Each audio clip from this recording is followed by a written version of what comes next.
6 years in this chamber, I am compelled to rise on a matter of personal and collective privilege today to express my grave disappointment over the process by which this body ratified the 2025 Bicameral Conference Committee report and my utter and complete dismay over what the Congress has submitted as the budget of the Republic for the year 2025. Paumpisa ngayon ang piyesta ng pelikula, ang Metro Manila Film Festival. Ngunit ang umaalingaw-ngaw sa aking isipan ay ang dating sigaw, walang himala? Wala nga bang himala sa nakalipas na Bicam? 10 ng sambayanan, pakiwari ko na may himalang naganap. Nalabag sa patakaran natin dito sa Kongreso. Himalang lihim na ginawang pulubi ang Pilipinong animoy nanlilimos at naghihirap sa harap ng mga ganid at makapangyarihan. Maging ang ating Pangulo, aking kapatid, ay nagduda na at nagpapasalamat ako na kaninang umaga ipinagpaliban muna ng palasyo ang pagpirma ng 2025 budget sa Biyernes, ika-20 ng Disyembre. Sila rin kaya, tulad ko, ay nagtatanong, wala bang himala? Babalangkasing ko ang mga pangyayari. 22 July 2024, the President submitted the proposed national budget to Congress, the NEP. August 15, 2024, the Senate began conducting budget hearings at the subcommittee level. As the Vice Chairman of the subcommittee charged with the budget of the DSWD, I conducted 2 hearings on the DSWD budget on 16 September 2024 and 14 October 2024. Fraught by my experience last year when a certain ACAP was inserted into the DSWD budget and 12 billion was added to the COMELEC budget to allow the conduct of a plebiscite on a people's initiative, yung malaking panlilinlang sa sambayanan na pirma na sa panahon din ng Kapaskuhan, pilit na isinagawa ng iilan like a thief in the night, ika nga. Lumiham pa ako sa aking Pangulo ng Senado sa pamamagitan ng ating Finance Chairperson, Senator Grace Poe, na natanggap ng kanilang mga opisina noong 5 ng Nobyembre 2024. Nakiusap ako sa kanilang gawing klaro ang bicameral conference at magkaroon ng diskusyon kasama ang mga miyembro ng Kongreso bago magsimula ang formal na pagpupulong sa Bicam. Dapat konsultahin muna mga Vice Chair ng Committee on Finance tungkol sa inimumungkahing pagbabago sa budget ng mga ahensyang nasa ilalim nila. Pati na rin ang mga malaking pagbabago sa GAB ay dapat pinag-uusapan ng mga miyembro bago ipasa. Na walang lihim, walang gulatan, higit sa lahat, walang himala. Sa hindi maalamang dahilan, wala akong natanggap na kahit anong tugon. Hindi pinakinggan ang aking pakiusap. A caucus among the senators was held on the 26th of November 2024. This would have been a good time to discuss the concerns that I and many of my colleagues had on the transparency of the Bicam process. To my disappointment, the budget was not even raised in the caucus. On November 28, 2028, the first bicameral conference meeting was finally conducted. Senator Bato de la Rosa manifested that before the members of the Bicam be asked to sign the Bicam report, they must first be given enough time to read it over and over again and check everything para hindi naman tayo magmukhang tanga after signing. Senator Grace Poe acceded to his request. Notwithstanding the request of Senator Bato and the agreement thereto of Senator Poe, no Bicam report was given to me and many, if not most of my colleagues before the date designated for the signing of the Bicam report. Dumating ang ika-11 ng Disyembre, ang petsa ng pangalawa at huling Bicam meeting. Uulitin ko po, ang ikalawa at huling meeting nitong Bicam na ito. Minabuti kong hanapin ang mga papeles at dokumento bago sana magsalita at magbigay ng anuman reaksyon. Ngunit sa kasamaang palad, hanggang ngayon lahat kami ay nangangapa sa dilim. Walang mga detalye o paliwanag, ni walang konkretong numero. Ang tanging hawak ko ay ilang datos ng DSWD na tila nilapastangan, sabay ang PhilHealth, sabay na rin ang DepEd. Kaya't sa kabila ng pagnanais kong makisama, hindi ako pumipirma sa kahit anong papel hinggil sa Bicam report na yan. at nagsusulong magbawas ng pera sa mga lehitimong proyekto para lamang ipasok ang akap, lakihan ng labis-labis ang MAIP, at pagpiestahan ang DPWH, paano naman ako pipirma sa blankot kulang-kulang na papel? The majority of the Senate contingent signed the signature page of the BICAM report. However, several of the senators soon refused to sign the rest of the report when they saw the drastic and inexplicable changes reflected therein. It was only at 6:14 p.m., much later that day, that my office finally received through an email, apparently a signed copy of the BICAM report. At approximately 8:20 p.m., members of the Senate purportedly ratified the BICAM report viva voce of the 2025 General Appropriations Bill. Uulitin ko po, purportedly ratified. Malaking himala. Sabi nga ng dekada 70, ayos na ang buto-buto. Nakakalungkot ang nangyayaring ito. And we should all be disheartened by the manner our BICAM was conducted, by the means the BICAM report was ratified. It is, after all, a very important, perhaps the single most important piece of legislation we pass each year. Isang yumaong miyembro ng Senado ang nirerespeto ng lahat na si Senator Dominador Aytona, anak ng Bicol, once defined the national budget, the General Appropriations Act, as the economic program of government designed for the people's benefit in numbers and figures rather than words and letters. This week, the greatest power of the legislature, the power of the purse, has been trivialized and wantonly squandered. Ito ba talaga ang BICAM report? Ang programa ng gobyerno para sa sambayang Pilipino na hirap na sa buhay? O para sa kapakanan ng iilan lamang? I also attempted to obtain a CCTV footage of the reported ratification of the 2025 BICAM report.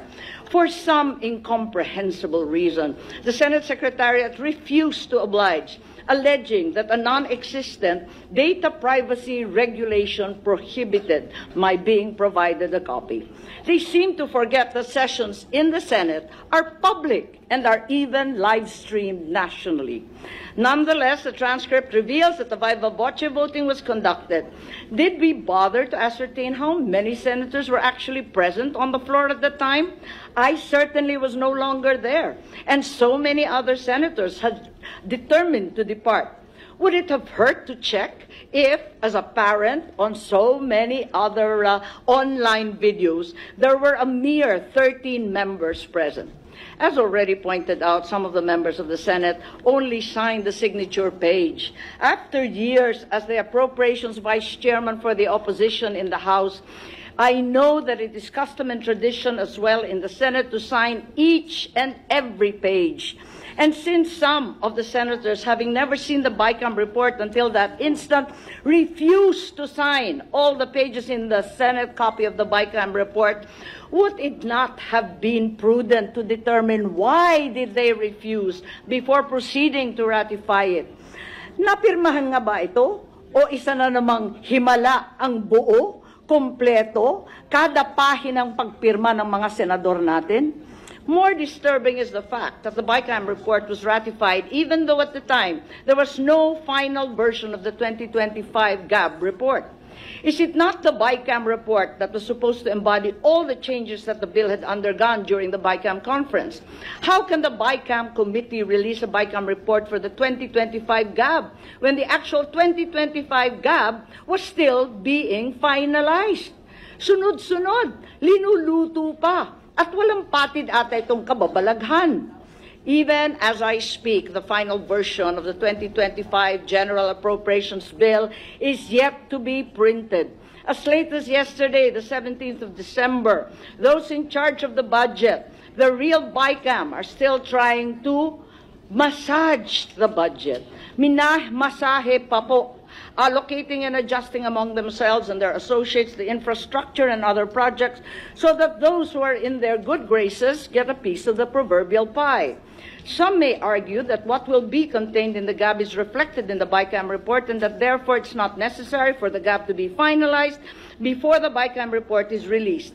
Allow me to show you what the 2025 BICAM report actually looks like, at least in general terms.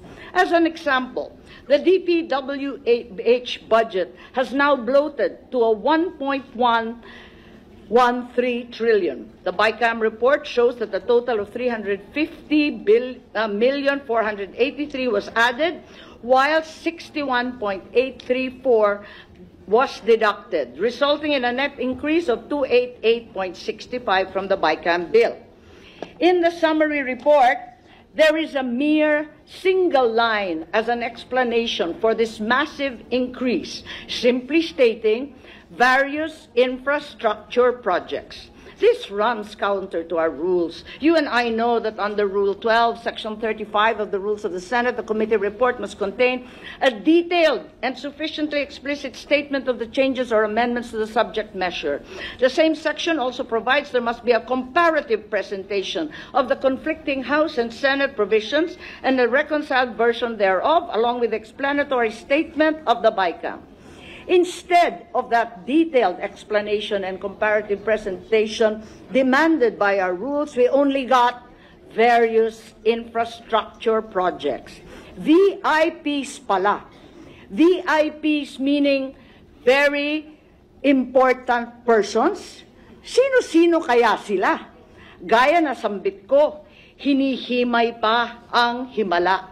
Pero para sa ilang mga VIPs. Real talk, can anyone in this chamber, this august chamber, ascertain what are these infrastructure projects by just looking at the BICAM report? Can any of us determine what is included and comprising the additional 350 additional funding to DPWH, as well as the projects and programs defunded as part of the 61.834 reduction?